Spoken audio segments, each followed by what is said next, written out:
ईश्वर का जन्म जब होगा जब पाप और पुण्य बराबर हो जाएगा। ये कैसे?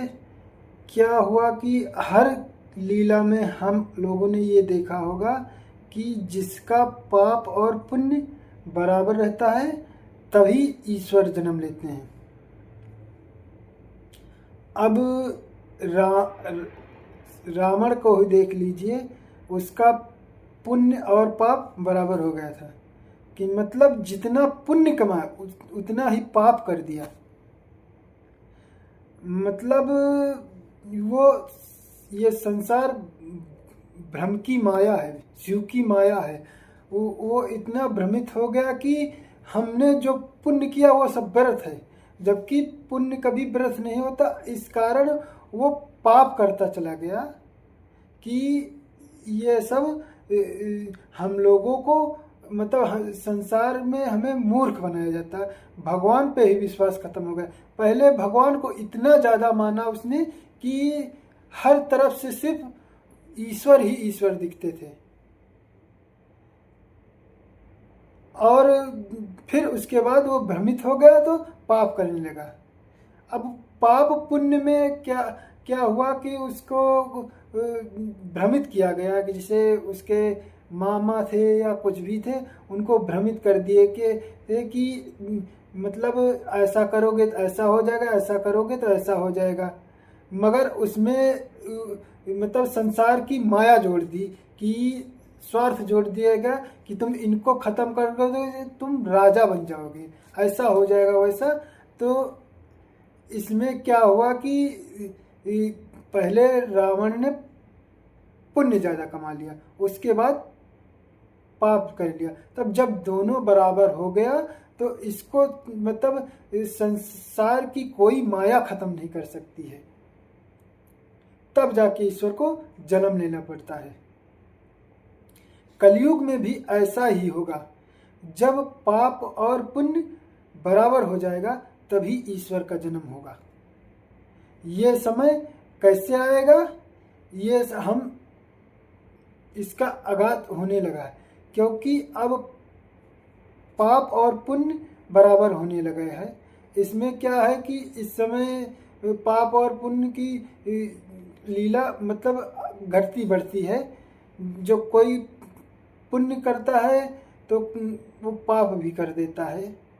अब पाप पुण्य ऐसे नहीं होता हम भगवान की पूजा कर रहे हैं तो पुण्य कर रहे हैं, ये है ऐसा नहीं होगा। ये सब नहीं है कि मतलब पुण्य भी इतना ज़्यादा कर ले जाए कि मतलब हर देवता उसके वश में हो जाए, मतलब हर ज्ञान उसको मिल जाए, वो पुण्य होगा।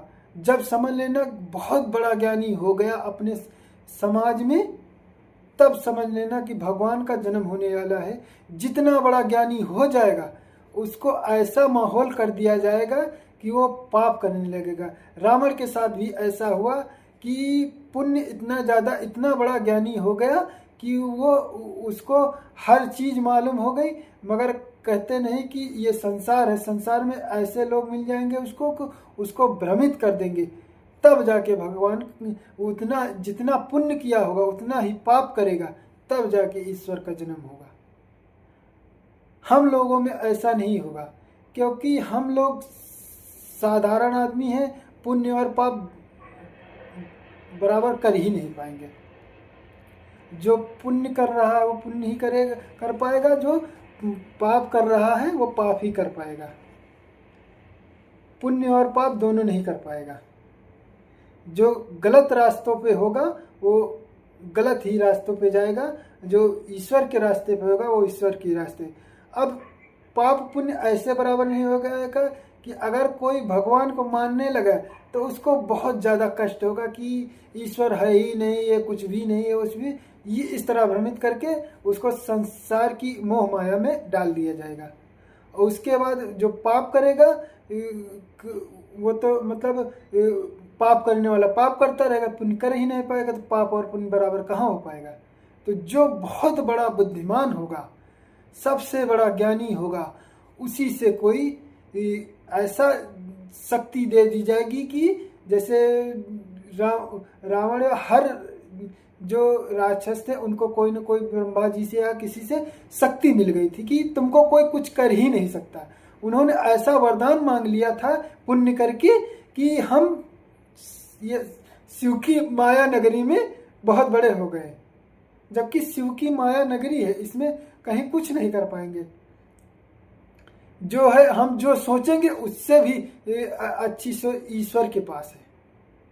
हम सोचें कि हमारा संसार यहीं तक है, तो ये संसार शून्य है, यहाँ क्या है हम स्वयं नहीं जान पाएंगे। उसी तरह होगा जब ये समझ लें, जिस दिन सबसे बड़ा धर्मात्मा या पुण्य वाला आदमी पैदा हुआ और उसने इतना ज़्यादा पुण्य कर लिया कि हर क्षेत्र में उसका नाम होने लगा, और वो समय आने पर पाप भी करने लगा, तब समझ लेना कि ईश्वर का जन्म होने वाला है।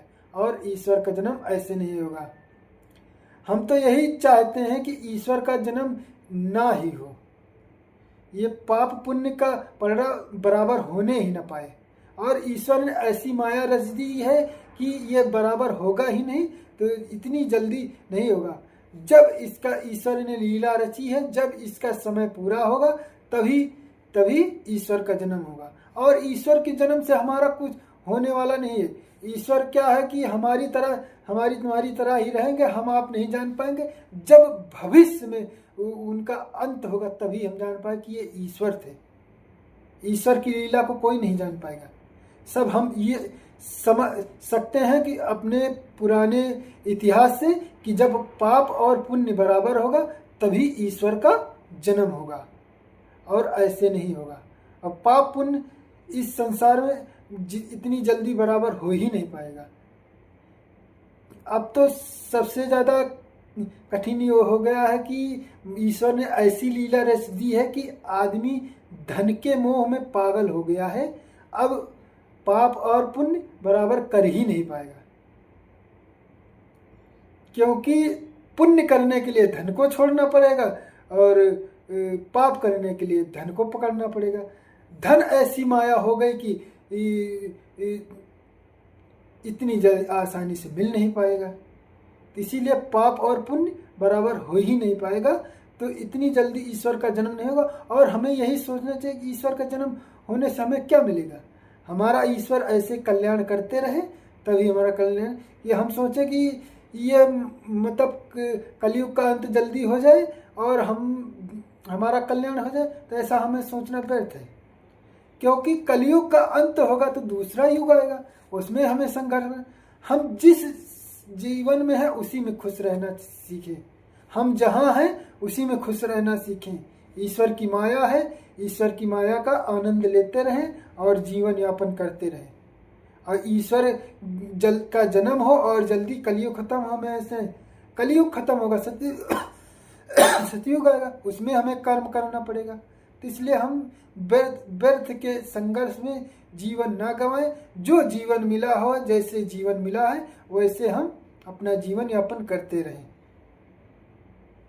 ईश्वर हमारा जैसा कल्याण करे वैसा करता रहे। हम अपना संघर्ष करते रहेंगे, अपने जीवन को बनाते रहेंगे। उसकी माया जो होगी वो हमें देगा। हमारे किस्मत में क्या होगा वो मिलेगा। हम व्यर्थ के जीवन को नहीं गंवाएंगे। और हम ये नहीं सोचेंगे कि हम पाप पुण्य बराबर कर दें तो ईश्वर का जन्म जल्दी हो जाए, तो ऐसा हम कर ही नहीं पाएंगे। ऐसी दिव्य शक्तियां हैं कि आपको रोक देंगी।